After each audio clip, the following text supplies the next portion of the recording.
Hi, Maria. So we're joined by Maria McLintock, Assistant Curator at the Design Museum. Thanks so much for joining us. It's great to chat to you. Great, thank you so much for inviting me. No problem.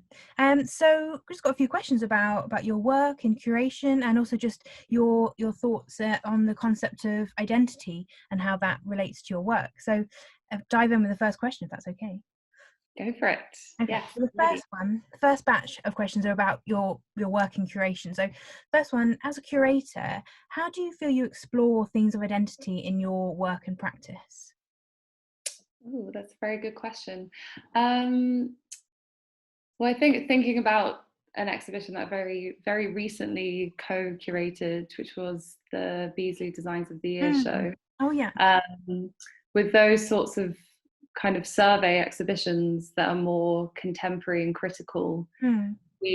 and just for those of you who don't know about Designs of the Year, it's an exhibition that we do annually at the Design Museum, brings together around 80 projects from the previous year, from many kind of disciplines, from architecture to graphics, products, transport. And through those sorts of shows, if you kind of look at the trajectory of themes that have emerged over time, you do see Mm. that identity kind of springs up every now and again as quite a Mm. pertinent theme. And definitely in this year's show, I mean, saliently, we're all spending a lot of time at home, Mm. disconnected, maybe thinking a bit more about identity, but also maybe feeling quite lost in terms of how we envisage our identity, because we're suddenly dislocated from Mm. communities that kind of affirm who we are. Mm. But we had a number of projects that were super interesting that kind of spoke to the relationship between technological advancement and identity. So we had um, a project by Lil Michaela, who is I think she's called like the Gen Z bot of Instagram. Mm. It's a really fascinating kind of Instagram account that is headed up by an agency called Brood. And Lil Michaela has been a very popular kind of social media figure and comments on a lot of political moments and comments on a lot of kind of cultural moments, from fashion to music. And in terms of thinking about how our digital and how we're kind of inseparable now from our digital Mm. life, I think that Mm. project really speaks to themes of identity quite strongly. Mm. Um, and then I guess looking back at one of the first exhibitions that I curated at the museum actually was about British Ghanaian architect called David Ajay. Mm. And that was the first time we'd done particularly in our new building, that we'd done a kind of landmark exhibition about centering the work of a Black British designer. Um, that's not why we invited him. We invited him because his work is incredible and he's kind of been a friend of the museum for a long time. And his work is fascinating, and we'd actually shown one of his designs for the Smithsonian National Museum of African American History and Culture in Designs for the Year a couple of years prior. Mm. And but yeah, that I think in terms of identity for many of I think it increased our visitor numbers from BAME backgrounds by 28%. Oh So wow. I was definitely thinking I mean, I've always been thinking, I come from a working class background, have somehow found my way into curating, which is not the case for many. And so have kind of thought about identity a lot with regards to Mm. my own background. But with that show, it was very much a learning curve for myself and wider colleagues, that if you represent a certain group or individual that's been traditionally underrepresented within these spaces, then you do just get a more diverse group of visitors coming to the Mm. museum that actually genuinely reflect the society in which we live. Mm. I guess that the Um, art is reflecting people. The art is reflecting society in a yeah, true sense. Yeah. exactly. Yeah. Oh, wonderful. That's really great to hear. And I guess you've kind of answered this already, but in terms of what you've learned about identity, what you learned about identity when you started your career, um, what would you say your journey's been in terms of sort of starting off in curation versus at the end of all those projects that you were just discussing? What has been that learning journey for you, and what maybe stands out as takeaways in terms of identity?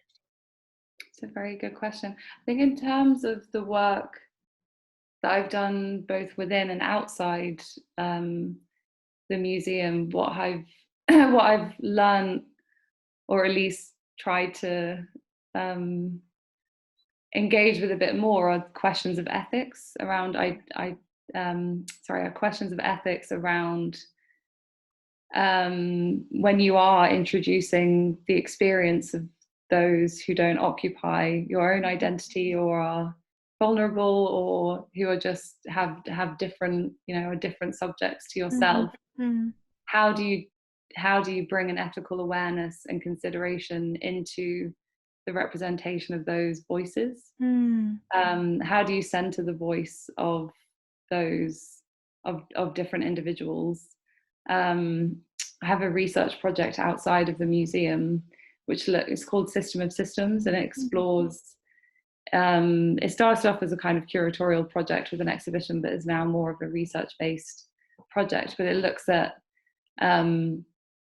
what are the bureaucratic structures and technologies that impact the process of seeking asylum in Europe.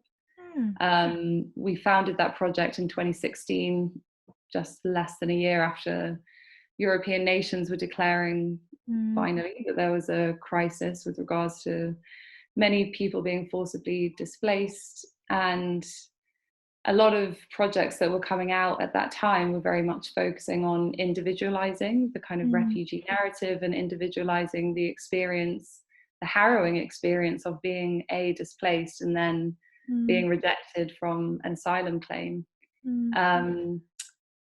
And what we wanted to do, that work is really important, and we're really, sometimes it's done successfully, sometimes it isn't. That kind of goes back to my comment about ethics. But definitely we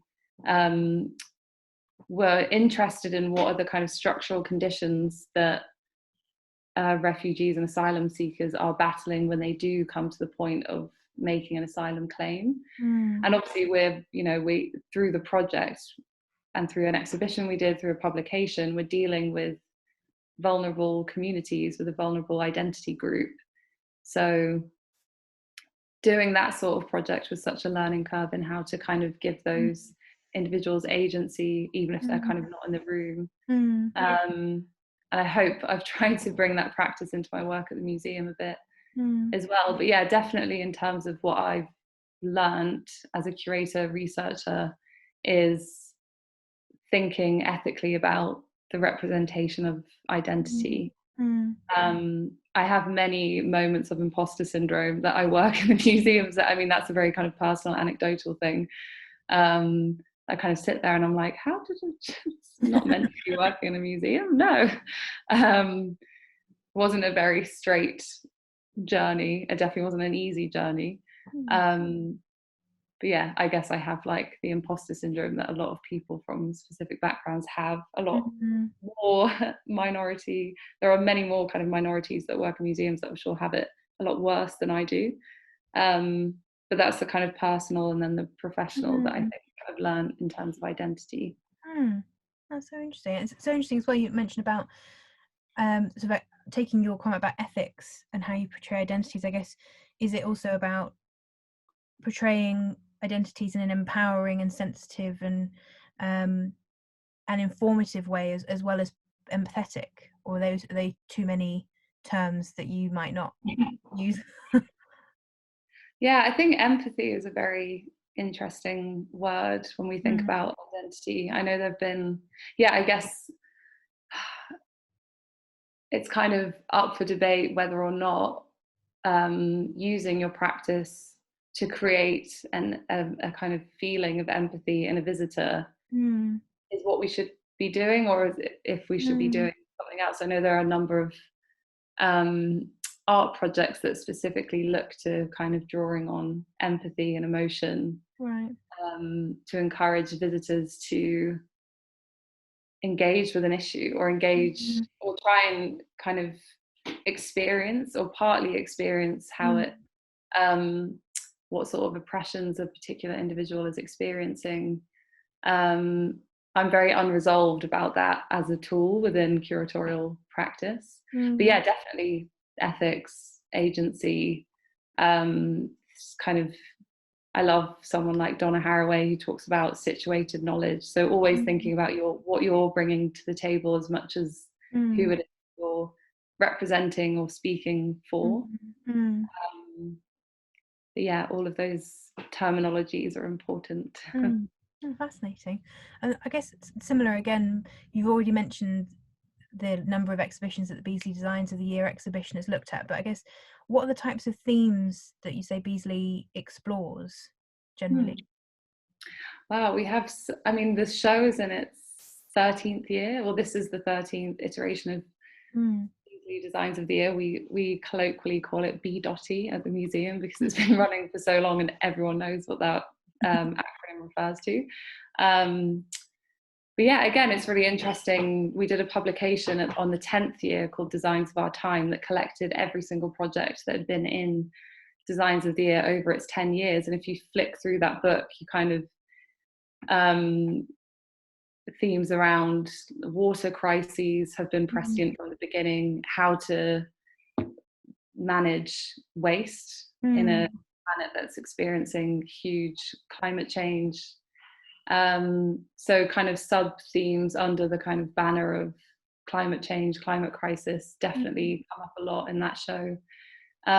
This year, a couple of themes that I've found as slightly surprising that came up were, and maybe I shouldn't have been surprised by this, but questions around privacy and data.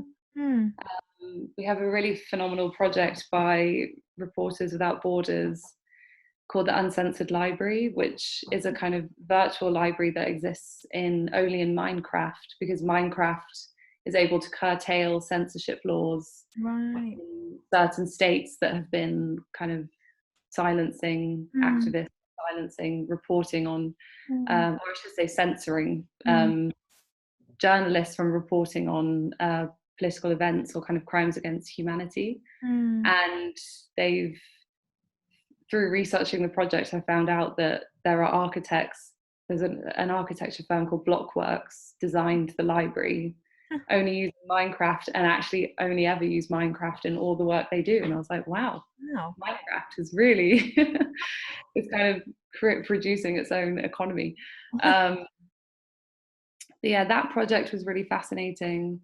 I'm trying to think, there were a couple more that were dealing with the notions of privacy. Also, we had quite a few, a couple of kind of food-based projects, one on the more critical side, one on the kind of more large scale. The second Impossible Burger was featured in the exhibition. We actually had so many food-based projects being nominated, which is really interesting. We also have this fantastic critical research project by a group of researchers in Philadelphia. They were commissioned for a show called Design for Different Futures, which took place at the Philadelphia Museum of Art. And the project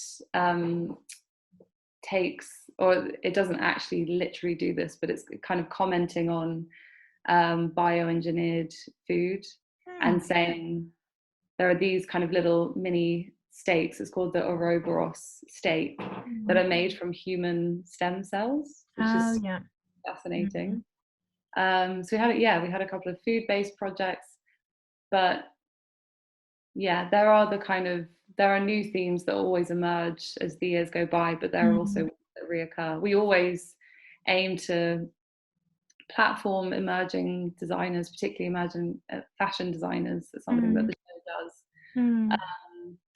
We've definitely shown the work of fashion designers in the past that you look at their career now and you think, oh wow, you've just come such a long way since you managed to show your work in this exhibition. But it's such a good show. It's a nice opportunity to be critical and responsive and speaking to the theme of this discussion, to represent broader identities in the work Mm, so, which is not as easy to do with the other mm, with other parts of our program. sure. Are there any works in the exhibition this year that you think really reflect the concept of identity or explore that in particular this year? I'm sure there are. I guess all do in a way, don't they? Yeah. Everything really. One of our biggest, sorry, I think I missed what you just said there, Gemma. Oh, I was Sorry. just saying, everything really, I guess, to an extent, always reflects identity, doesn't it? Yeah. Every piece of work does, I guess. But it's just if anything stuck out in your mind as particularly relevant to identity. Yeah, well, I guess one of our headline projects in the show is the stab-proof vest Mm, Banksy designed for Stormzy's Glastonbury performance last year. But yeah, that show, I think Banksy, um, again, it's kind of many articles about the show have said, oh, it's about knife crime in London, and kind of taking that notion of mm, the stab-proof vest very, very literally. mm, mm, That is definitely there, but also what does a British identity mean? mm, The Union Jack is on the front, even though the colours are kind of edited in a way that's not so traditional. But what I think Banksy and Stormzy try and think through really successfully through their work is, yeah, what is Britishness? mm, Is it a mm, kind of construct, or is it something, what does it mean psychologically to mm, certain people? I think that project, and particularly speaking to Black British communities who have been, we've obviously had a huge year of protest to agitate for better rights for Black British communities in the UK. So the project is super pertinent this year. mm, Um, but something that is so central to those discussions is how do we ensure that all communities in the UK feel like they have equal rights to one mm, another, mm, and that, yeah, that project is I think is a very kind of powerful mm, message in terms of what British identity means, or at least should mean. mm. um, yeah. Oh, great. I guess we've kind of covered this already, I think, but in terms of why you think it's important to consider identity when curating an exhibition, you've mentioned obviously the ethical side of things. Are there any other reasons that you think identity is really important when you're putting together an exhibition? Any other things you bear in mind related to identity? um, yeah, there are a few reasons. I think um, we're living in a very divided world, Mm, and finding ways for different identity groups to kind of meet, mm, hear each other or hear from each other and see each other mm, is increasingly urgent. And if the museum can be a space that facilitates that, then that's excellent and we're doing our jobs properly. Um, if you look at kind of been avidly following the US election, as so many people have been doing, mm, and it's so fascinating to look at how it doesn't, we're not just divided across, for example, their Democrat, Republican. There are kind of more aspects of our identity that are being added on and tacked onto what it mm, means to join a political party. If you mm, look at people that choose to wear a face mask and not, that's suddenly mm, been cut in half and siloed into two different yeah. groups. Mm, And that is really that increasing kind of collection of more and more um, identities or more and more practices being added to mm, politics is quite sad to me.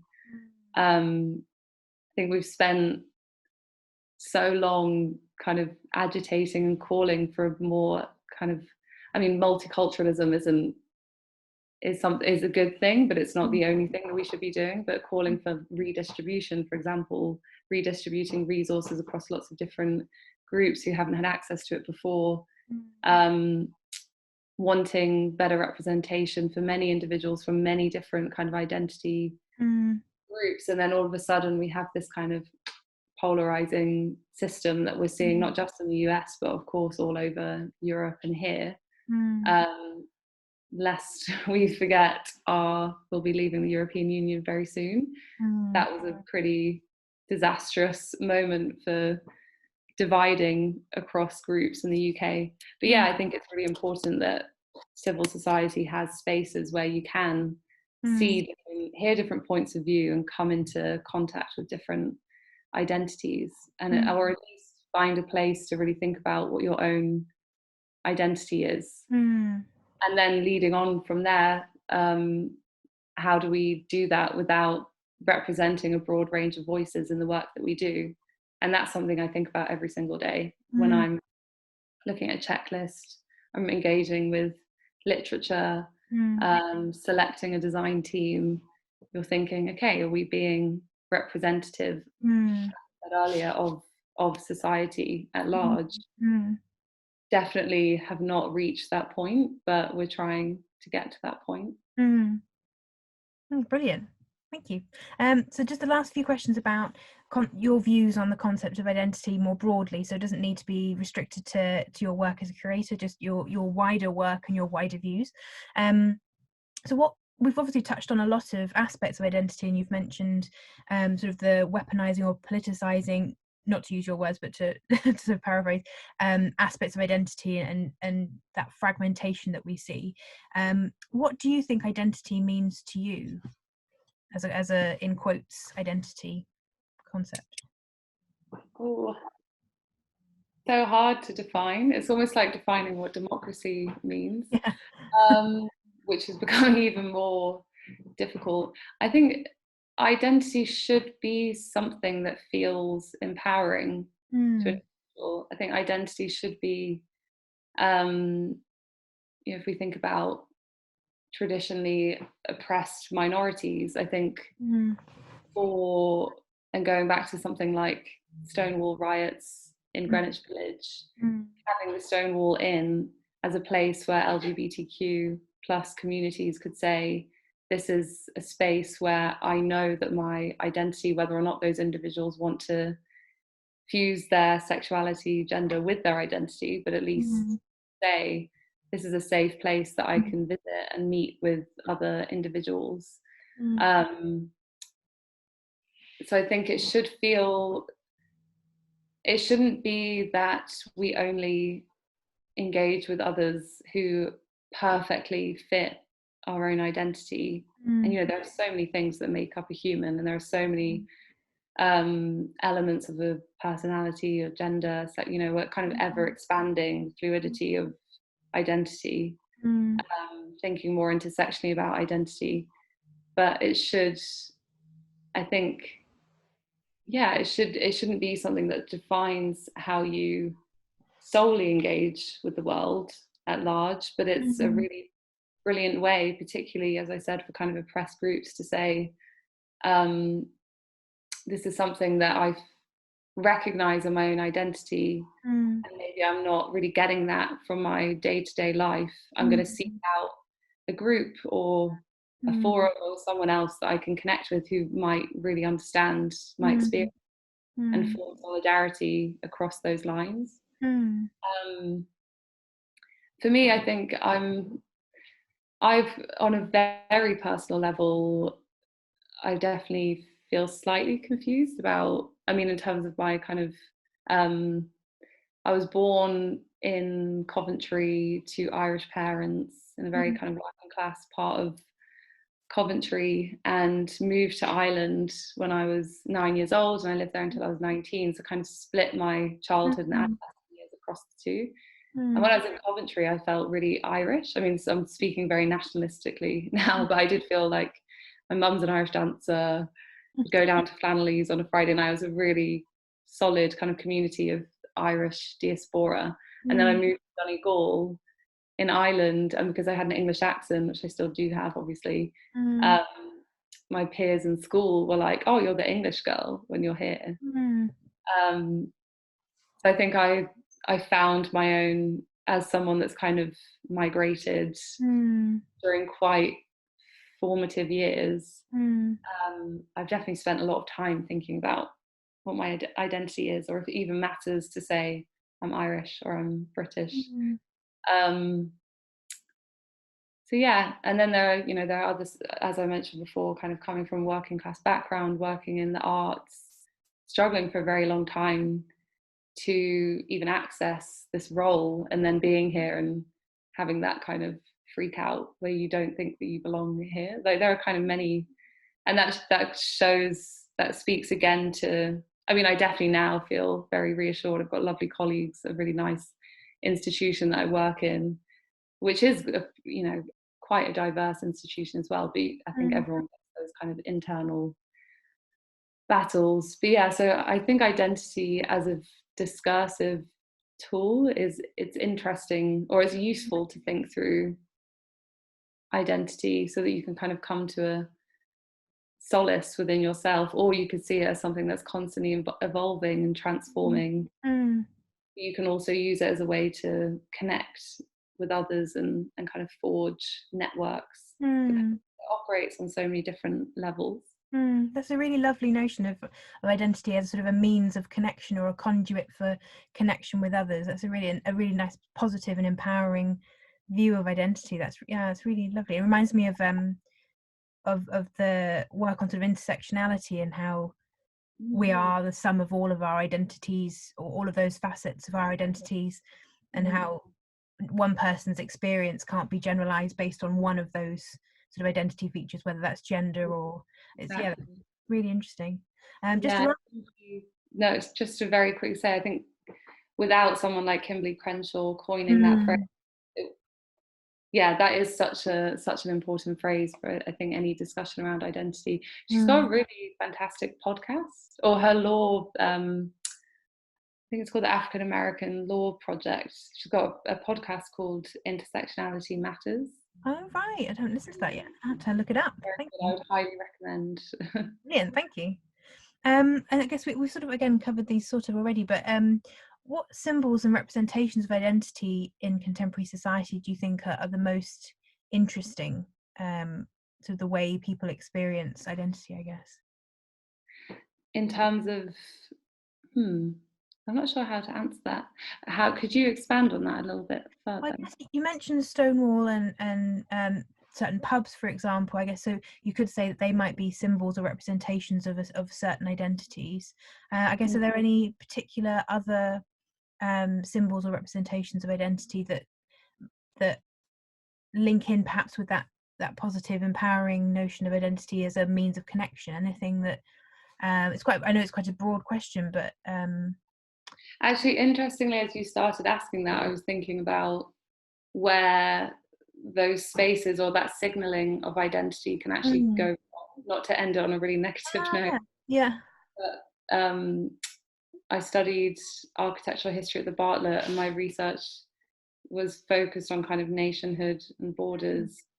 Um, and my thesis actually was looking at the context of Northern Ireland post Mm, Troubles, which is still very much kind of working through the lived reality of sectarianism, which obviously did not go away with the signing of the Good Friday Agreement. mm, Um, and I was looking at how, it's really interesting. I hadn't actually thought about this in relation to identity this directly, but um, in Belfast, there are still, I think, around 100 fortification walls that mm, divide working class neighbourhoods across kind of politico-sectarian lines. So Protestants, mm, loyalists on one side, and mm, Catholics, nationalists, Republicans, the kind of mm, casual phrase, and those who just don't identify with that at all and are kind of caught in the crossfire. mm, Um, and then on top of that, there's still so much sectarian symbology around mm, Belfast and Derry. So kind of curbstones that are painted red, white, and blue, or green, white, mm, and gold, depending on which neighbourhood you're in, or which mm, road you're in a neighbourhood even. And mm, flags that are always at half mast, and you have mm, murals. And um, I've done a couple of research trips to Belfast over the last couple of years, and it's so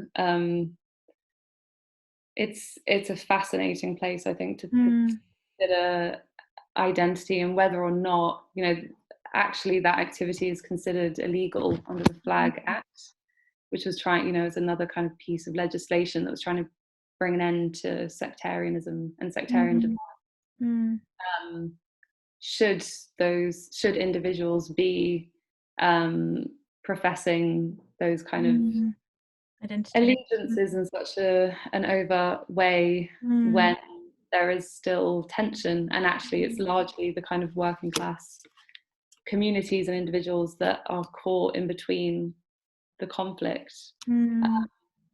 Yeah, it's not all. I was kind of responding to your previous question, and I guess in a slightly naive way, thinking that identity can only mean positive, maybe because Mm. I've gone on such a journey of my own identity and feel Mm. more positive about who I am. Mm.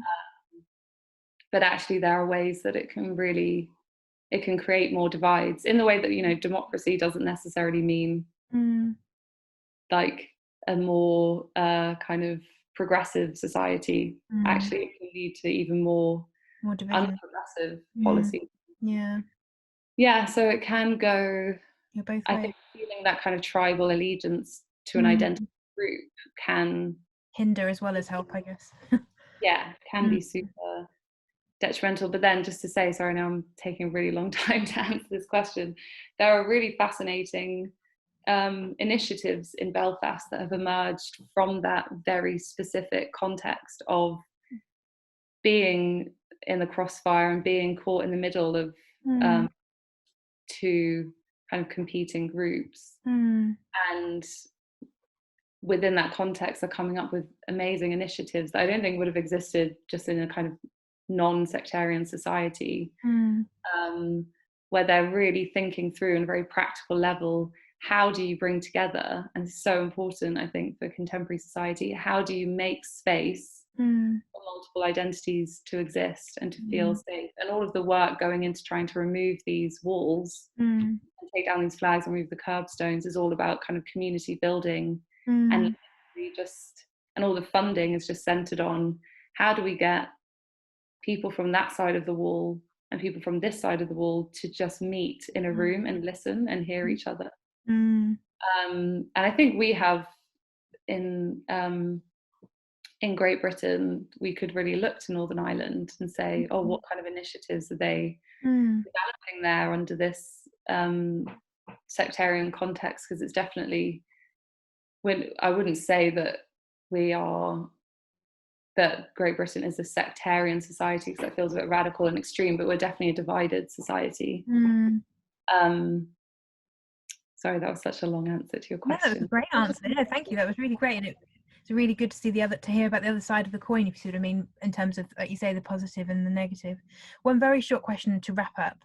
In maybe 3 words, what do you think are the key threats to society's identity, and how do you see that changing in the future? If you're able to give that in a sort of a nugget, a think nugget. What is a threat to identity?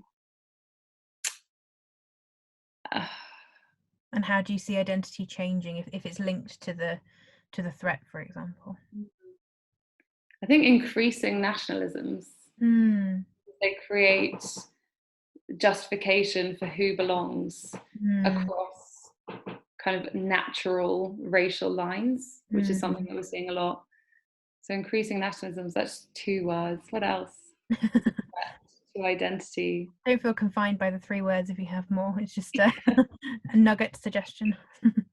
Awesome. Thank you so much. Well, thank you for your time. That was a fascinating discussion. Thank you so much, and good luck with the rest of your work in the exhibition and future exhibitions to come. Thanks, Gemma. Lovely. Thanks very much.